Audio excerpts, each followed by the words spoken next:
Hi guys, welcome back to a new episode of Trading Basics. Today in this video, I'm gonna show you how you can link your broker to Metatrader 5. Keep watching the video till the end. To link broker to Metatrader 5, firstly go ahead and launch open your Metatrader 5 application. The home page of Metatrader 5 application will appear on the screen. From the home page, click on three lines at the top left corner of the page. From the displayed options, click on Manage Accounts. On the next page, tap on plus icon and click on Login to an existing account. Enter the credentials, that is your login details, and tap on Login.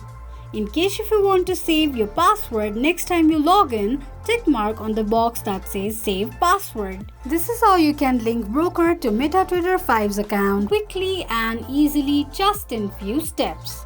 If you have any thoughts or queries, let us know in the comments section. Don't forget to subscribe to our channel. Also, press the notification bell icon so that YouTube will notify you whenever we post a new video. I hope this video was helpful to you. Thank you so much for watching.